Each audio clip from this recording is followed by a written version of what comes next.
Alhamdulillah Rabbil Alamin. Aujourd'hui, nous sommes là une fois de plus pour bastonner un islamo-ignorant qui prétend que Paul est un vrai apôtre, qui prétend que Paul est un apôtre de Jésus, qui prétend que Paul il est crédible selon l'islam. Écoutons-le avant sa bastonnade magistrale, avant la bastonnade de son Saint-Esprit qui l'anime. Donc, prenons la sourate Yasin. Sourate Yasin, versets 13 à 14.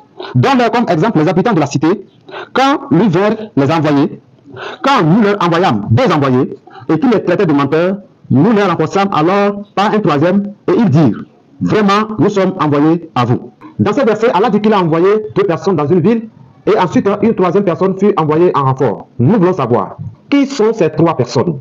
Alors, comme le Coran ne me donne pas le droit de l'interpréter, je vais faire recours au tafsir que la communauté islamique reconnaît en matière d'interprétation d'un verset coranique.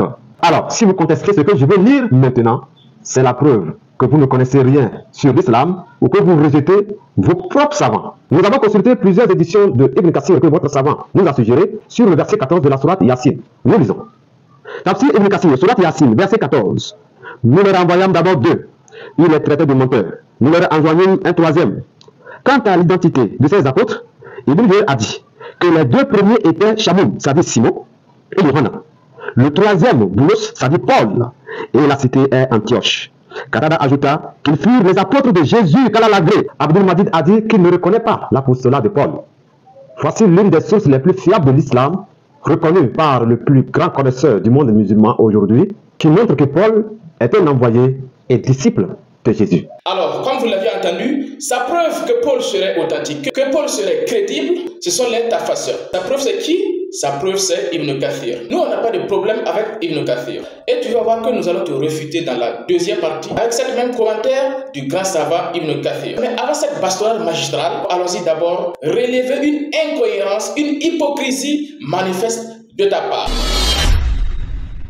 Alors aujourd'hui, tu prends comme preuve Ibn Kathir. Tu prends comme preuve un commentateur du Coran. C'est incroyable. Pourquoi? N'est-ce pas toi qui disais la dernière fois, lorsque tu voulais expliquer la sourate 46, le verset 9, qu'il faut se baser sur les propres paroles de Mohammed, sur les propres paroles du prophète, et non ce que les gens ont dit du prophète? Point d'interrogation. Donc c'est Al-Hassan Al-Basr qui a dit que c'est comme ça on doit interpréter ce passage.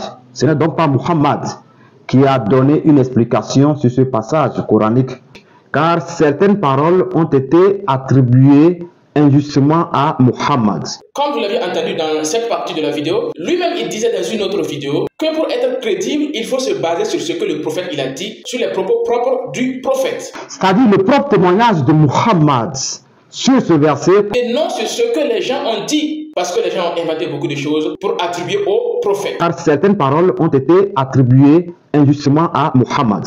Et aujourd'hui, pour nous prouver que Paul est crédible, il laisse les paroles claires du Coran et il part se réfugier sur ce que les gens ont dit. Est-ce que Ibn Kathir c'est le prophète? Non. Est-ce que Ibn Kathir reçoit la révélation? Non. Mais pourquoi aujourd'hui, au lieu de citer le prophète, tu nous cites Ibn Kathir? Vous voyez comme ils sont malhonnêtes? C'est ça qu'on appelle la non-honnêteté. Nous, on s'attendait à ce que tu nous donnes un verset ou une parole du prophète qui reconnaît l'apostolat de Paul. Ah bon?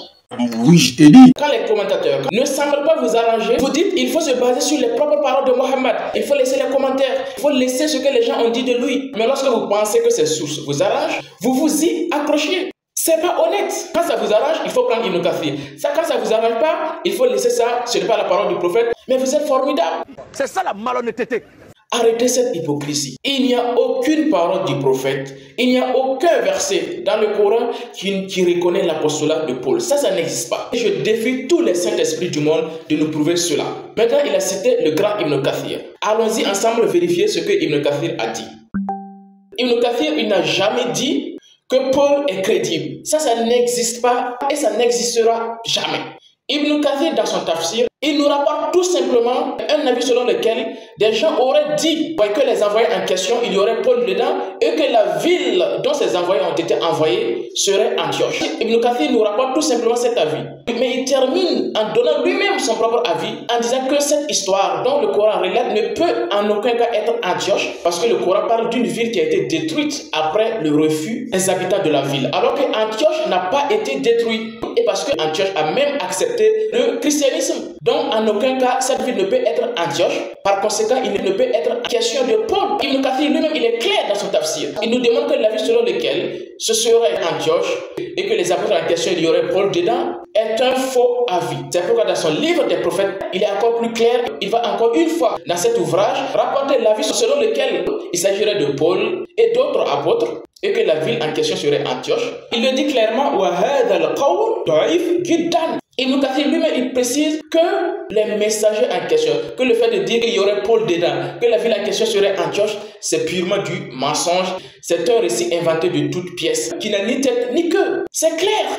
En d'autres termes, selon Ibn Kathir lui-même, Paul est un faux apôtre. Paul n'est pas crédible parce que la vie en question est un avis apocryphe. Donc Ibn Kathir lui-même, il détruit l'argument selon lequel Paul serait un vrai apôtre. Et lui, il vient dans son ignorance, il vient citer Ibn Kathir. Mais si vous n'êtes pas animé par un démon, si vous n'êtes pas animé par un esprit d'ignorance, comment quelqu'un peut être animé par l'esprit de Dieu et être ignorant à ce point? Comment quelqu'un peut être animé par l'esprit de Dieu et être incompétent à ce point?